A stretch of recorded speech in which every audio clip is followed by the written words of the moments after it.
Hello everyone, कैसे हैं आप सभी को मेरी तरफ से हिंदी में नमस्कार, पंजाबी में सत श्री अकाल और पहाड़ी में पहला।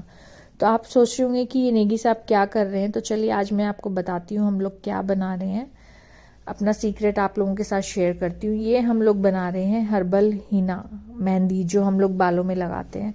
तो ये हिना मैं बेसिकली बना रही हूँ अपनी मम्मी के लिए, मम्मी इन द सेंस मेरी जो मदर इन लॉ हैं उनके लिए, क्योंकि बहुत दिनों से वो बोल रही थी कि अमृता मेहंदी बना ले, ख़त्म हो गई है। तो मैंने कहा ठीक है, मैं उनको बना कर दूंगी।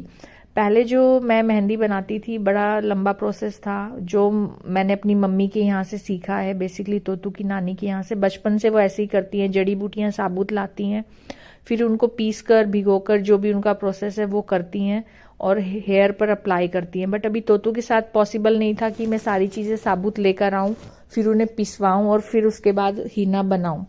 तो मुझे पतंजलि से ही बहुत सारी जो जड़ी बूटियां हैं वो पिसी हुई मिल गई थी। तो मेरा काम यहाँ पर थोड़ा सा आसान हो गया। तो बस यहाँ नेगी साहब मेरी मदद कर रहे थे, उन्होंने बोला मैं कर देता हूँ। तो जितनी भी जड़ी बूटियां थी वो सब हमने कढ़ाई में डाल दी थी। उसके बाद ये 1 kg हिना थी वो हम उसके अंदर ऐड कर रहे थे। तो ये जो है, मैं तो अभी हिना अप्लाई नहीं करूंगी क्योंकि ठंडी का मौसम है और जो तोतू है वो एक्चुअल में मदर फीड भी करता है अभी। तो यहाँ स्पेशली मैं अपनी मदर इन लॉ के लिए ही बना रही हूँ, तो उनके लिए ही भिजवाऊंगी मैं। और जो ये हिना अप्लाई करता है तो हेयर का जो टेक्सचर है वो बहुत बहुत अच्छा हो जाता है। तो इसलिए मेरी मदर इन लॉ को बहुत पसंद है, क्योंकि जब मैं शादी करके गई थी तो मैं अप्लाई करती थी, तो मैं उनके हेयर पे भी अप्लाई करती थी, तो उनको बड़ा अच्छा लगता था। तो अब उनकी जो हिना है वो फिनिश हो गई है। तो मुझे 2-3 बार बोल चुकी थी, पर वो भी गांव चली गई थी बीच में, तो मैं अब वापस आ चुकी हैं, 1 वीक हो गया। तो मैंने कहा ठीक है मैं बना देती हूँ। यहाँ नेगी साहब बोल रहे थे आप क्यों हंस रहे हो। तो मुझे हंसी इसलिए आ रही थी कि नेगी साहब देखिए पूरी शिद्दत के साथ लगे हुए हैं, 2-3 तरह की कड़छी, सीजर, बॉक्स सब रख के बैठे थे।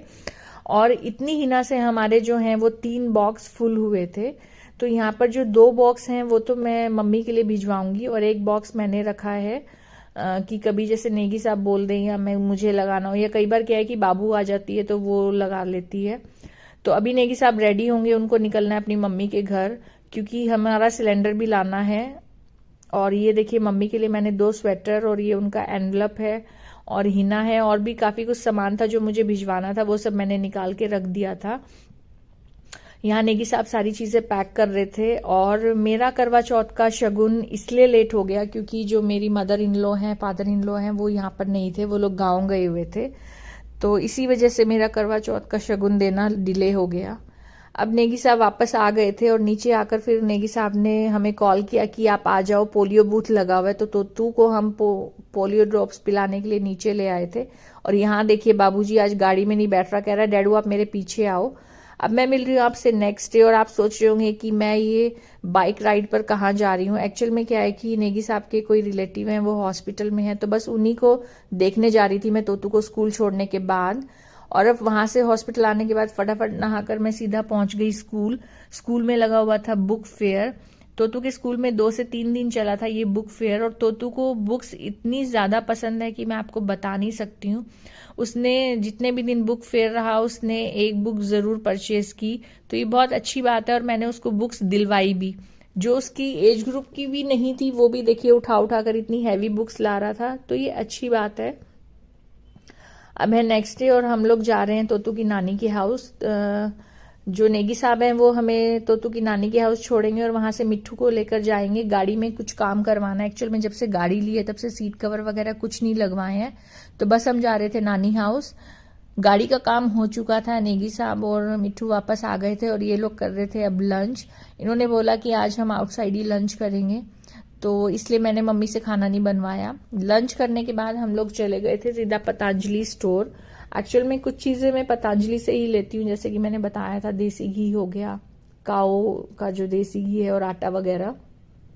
और ये देखिए यहाँ तोतू को इतनी हैवी ट्रॉली है, बट हम में से किसी को टच नहीं करने दे रहा और कह रहा है मैं बिलिंग करवाने लेकर जाऊंगा। और वो जा रहा था सीधा नेगी साहब के पास बिलिंग करवाने के लिए। सामान लेने के बाद हम यहाँ पहुंच गए थे रोड साइड शॉप पर। एक्चुअल में मुझे चाहिए था गमला रेक्टेंगल शेप का, तो यहाँ जो मिट्ठू है वो ये अंदर कंफर्म कर रहा था कि रेक्टेंगल शेप है या नहीं। सामान लेने के बाद अब हम लोग पहुंच गए थे घर, क्योंकि रात भी काफी हो गई थी। और ये देखिए नेगी साहब सामान लेकर आ रहे हैं और मैं तोतू को उठाकर लाई थी। एक्चुअल में 1 गो में सारा सामान नहीं आया था, तोतू सो चुका था। तो ये देखिए तोतू को मैंने लिटा दिया था और नेगी साहब फिर से गए थे सामान लेने के लिए।